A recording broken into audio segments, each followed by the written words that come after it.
Hello guys, welcome to another topic in plane trigonometry. Previously, we have discussed the right triangle formulas. So for this next series of videos naman, pag-uusapan natin ano si oblique triangle formulas. Ano yung mga formula na kailangan natin tandaan dito, no? So unlike kay right triangle formulas na medyo maraming identities, so dito actually ay dalawa lang. So meron lang tayong tinatawag na sine law and then cosine law. Pero bago yun, define muna natin ano si oblique triangle. So when we say oblique triangle, it is a triangle in which none of the angles measure 90 degrees. So ang tinutukoy dito na angles ay yung interior angles ng isang triangle. So dapat wala daw equal to 90 degrees. In other words, it is a triangle that is not right-angled and therefore all of its sides are either acute or obtuse.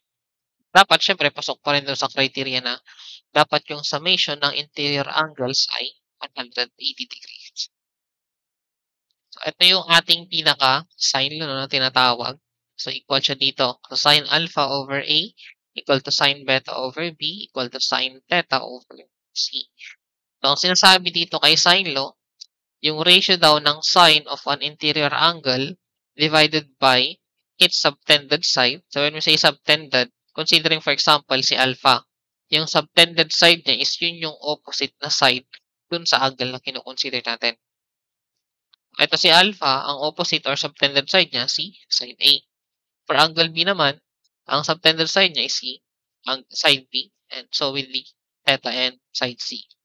So dito, ang constant basically is yung ratio. Ibig sabihin nun, pwede rin nating pagbaliktarin. So instead na nasa taas yung mga sign, so pwede nyo silang ilagay dun sa denominator para yung numerator naman yung mga sides natin. So pwede rin ganun na version ng sine law, no? Pero pakita natin paano ba naging ganito yung ating sine law muna. So, ang gawin natin, label lang muna natin. Let's say, etong vertex na to, ito si vertex A. Ito naman si vertex B. Ito si vertex C. And then, I will draw a line from vertex B papunta dun sa side AC such that perpendicular yung line na yon dito sa side AC natin. So, let's say, ito yung line na yon. So, dapat ito ay perpendicular. So, ito, basically, yung drawing kong hidden line that corresponds dun sa height ng ating triangle considering base na side AC. So, label lang natin. Let's say this is altitude or height h ng ating triangle. Now, etong point na to kung saan tumama yung h na sa side AC, pangalanan ko naman siya as point P. So, para pwede nating i-denote later on. So, bali dito, out of triangle ABC, yung original triangle natin, meron tayong dalawang nabuong triangle na mas maliit. So, triangle ABD and triangle BCD. So, yun yung gagamitin natin para dun sa derivation. Now, consider muna natin si triangle ABD. So, consider triangle ABD. Triangle ABD. Para mas magets natin, so drawing ko na lang siya para mas makita natin yung relationship. So consider this is the angle alpha, ito naman yung height h, and this is the hypotenuse c. And of course, since this is sine law, dapat gagamit ka ng sine. So, pag sinabi natin sine, di ba, that's opposite over hypotenuse. So considering angle alpha, si sine alpha, pwede natin siyang i-represent as opposite divided by hypotenuse side ng triangle. So dito, equal siya kay h over c. And then dito, pwede nating extract si h. So para gawin yun, of course, multiply mo lang si c dito. So si h dito, pwede nating i-represent as c sine alpha. That's for triangle ABD. Consider naman natin yung kabilang triangle. Consider triangle BCD.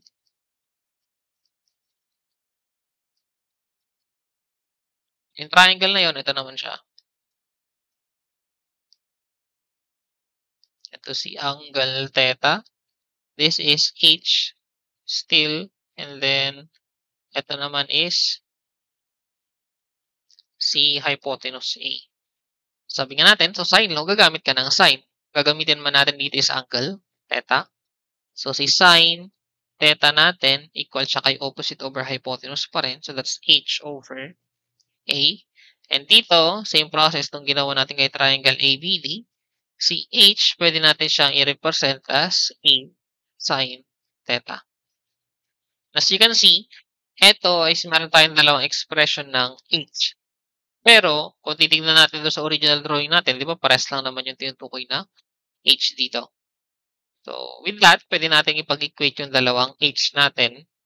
So, etong h na to, c sine alpha, equal lang siya kay h na to, which is a sine theta. Now, gawin natin. So, si a, divide natin dito. Si c, divide natin dito sa kabilang side, such that si sine alpha over a equal siya kay sine theta over c. So, eto na yung derivation ng ating sine law, no? So, dito kasi tatlong expression pa siya. So, basically, pwede nyo naman gawin. Pwede kayo mag-drawing ng another triangle. Let's say, exage lang natin para mas makita natin. Pero assume natin, ito pa rin yung triangle ABC natin, no? This triangle, vertex A, vertex B, vertex C. So, ito yung H na drawing natin. So, pwede rin kasi kayong mag-drawing ng H naman na considering this side. This is perpendicular pa rin dapat. So, label natin, this is side A, side B, and this is side C. Ito pa rin si point D, no? So, kasi same na triangle pa lang. Pero, ang kukonsider naman natin is etong height na ito. So, height considering side BC naman. So, kanina kasi consider natin is side AC.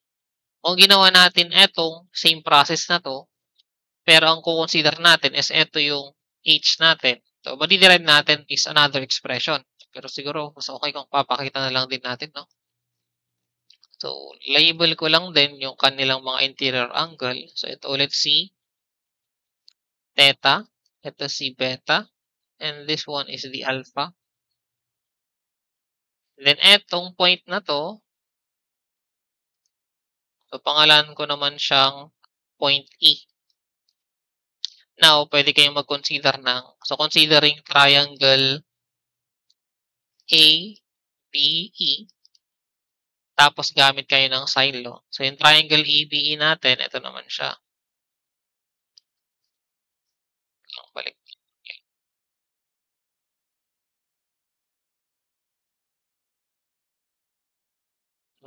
Konti.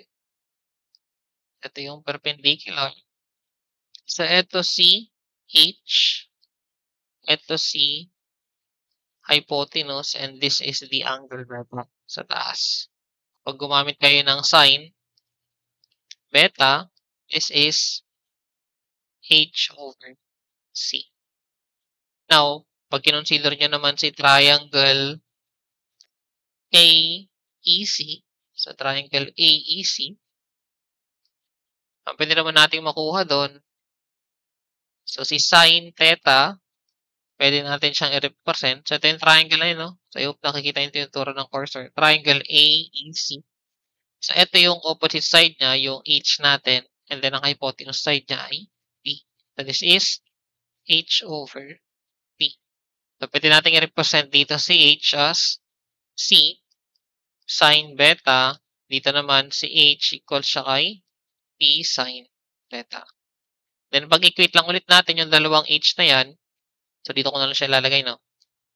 So, si H na C sine beta equal siya kay H na P sine beta naman. Then, same process. So, cross-divide lang natin. Ito ngayon, si sine beta, sa ilalim niya na si side P. So, pwede natin siyang equate kay sine theta over side C. Now, ito, kung papansinin natin, sine alpha over A equal siya kay sine theta over C. So naman, sine beta over B equal siya kay sine theta over C. Ibig sabihin, ito ay equal daw dyan, and then etong si sine theta over C. So pares lang kasi ito, no? Ibig sabihin nun, yung tatlong yan ay equal lang din sa isa't isa. So, pag pinag-equate nyo silang tatlo, so ito yung complete na form ng ating sine law. Pero hindi naman necessary na sa lahat ng problem actually ay kung magsosolve man kayo, let's say, hinahanap nyo yung isang sine, hindi naman required na ilagay nyo yung tatlong term ng ating sine law, no? So, pwedeng dalawa lang kung naghahanap kayo ng isang angle or naghahanap kayo ng isang side of the triangle. Pero dito, pag pinagsama-sama natin itong tatlo, so yun na yung sine law natin. So, ulitin ko lang. So, pwede rin yung pagbalikta rin. So, nasa taas si side, tapos nasa ilalim si sine. Pwede rin ganun. Basta ang constant kasi is yung ratio.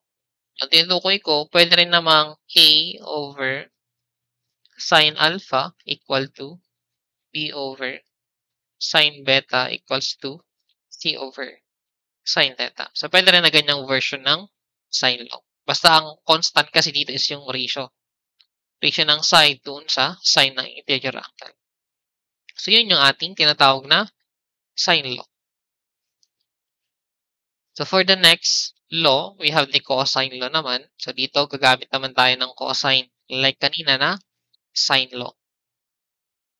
So, ang gagawin natin, ito pa rin yung ating triangle, pero dagdagan lang natin ng ibang label, no? Para mapakita natin yung derivation niya.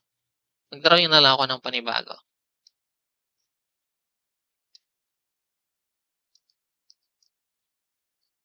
So, ito yung ating triangle.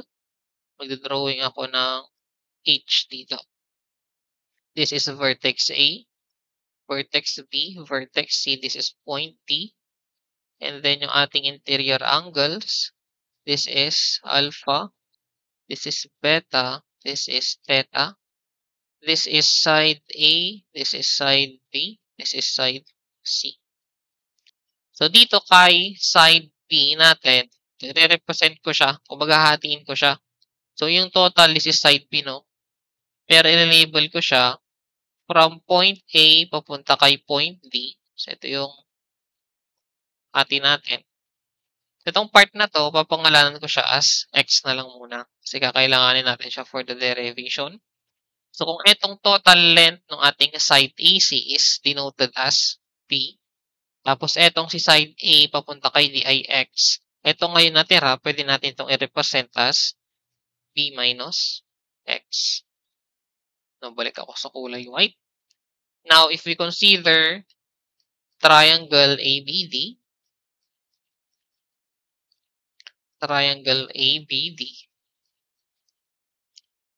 tapos, in-applyan natin ng Pythagorean theorem. So, ito yung ating triangle ABD, no? This is H, this is C, and then, ito, pinangalanan natin siyang X. So, apply tayo ng Pythagorean theorem. So, dito, the square of the hypotenuse equal siya dun sa sum ng square ng adjacent, tapos, opposite side. So, yun yung kailangan natin out of the triangle ABD. Now, if we consider another triangle, so considering triangle BCD naman, so same process, applyan natin ang Pythagorean theorem. So, ito naman yung triangle natin. So, ito, dininote natin siya as P minus X. This is H and this is A. So, sabi natin, the square of the hypotenuse equal siya dun sa sum ng square ng adjacent and opposite. So, you have P minus X squared plus H squared. So, this is perpendicular. Huh? So, para ma-simplify natin, so meron kasi tayong term dito na P minus X na naka-squared. So, para mawala yung parentheses, we need to expand this. So, pwede kayong gumamit ng FOIL method. Parang nagmumultiply lang ng dalawang binomial. So, if we expand this will become b squared minus 2bx plus x squared. So, recall nyo na lang si FOIL method. No? So, ito na yung naging expression natin ng a squared. However, looking at this, no, etong part na ito, ano ba yung katumbas niyan? So, kung hindi nyo pa nakita ano yung katumbas niyan, balik tayo dito sa kabilang equation. So, si x squared plus h squared, sabi dito sa kabilang side, equal lang siya kay c squared. So, palitan natin ngayon. So, a squared equal siya kay b squared. minus 2bx plus c squared. So, nireplace lang natin siya, no? Kasi para mas maayos, so unahin kong isulat yung c squared. Itabi ko siya tapos ilas ko na lang si minus 2bx. So, rearrange lang, no? This is b squared plus c squared minus 2bx. Now, as you can see, dito kasi ito yung mga equations natin for the cosine law. Wala pang cosine na nagamit. So, doon papasok yung paggamit ng cosine. Since cosine law, gagamit tayo ng cosine. So, balik tayo dito kay triangle ABD. So, dito naman kay triangle ABD, so etong angle na to, this is the angle alpha, di ba? So, considering angle alpha, we need to use cosine. So, cosine alpha is expressed as adjacent over hypotenuse. Ang adjacent dito ngayon ay x divided by hypotenuse na c. So, from this naman, we can express x as c times cosine alpha. Ngayon, etong x na ito yung isa-substitute natin this sa x dito kay equation natin galing kay triangle BCD naman. So, substitute natin doon. Ito ay magiging a squared equal to b squared plus c squared minus 2b. Tapos yung value ng x natin, that is c cosine alpha. Now, ito na yung ating tinatawag na cosine law. So, ito yung first actually, no? So, kung papansinin ninyo, tatlo yung version natin.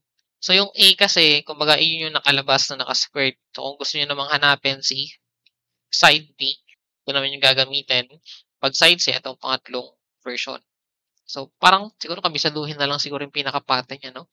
So, pinakita naman natin yung derivation. So, you can draw a right H or perpendicular from vertex to the side BC or kung anumang side yung i-consider ninyo. Pero mas okay kahit eto na lang yung kabisaduhin 'no, using this yung ginamit natin dito sa slide na 'to. Tapos yung pattern, tignan niyo na lang, kapag eto is A squared, dapat yung cosine or yung angle na gagamitin kay cosine is yung angle subtended. Kung A squared 'to, so yung nasa kabilang side, so squared naman siya nung dalawang side na hindi ginamit dun sa left side. Ulitin ko, laging a squared plus b squared plus c squared equal to minus 2bc. So, etong nakamultiply kay 2, basically kung ano din yung naka-square na kasama dun sa right side ng ating equation. So, yun yung ating cosine law. So, hindi nyo kailangan i-memorize tong tatlo, no? Kahit isa lang. Tapos, kabisaduhin nyo na lang paano siya minomodify. Depende kung anong side yung hinahanap. So, yun yung ating dalawang formula kay oblique triangles.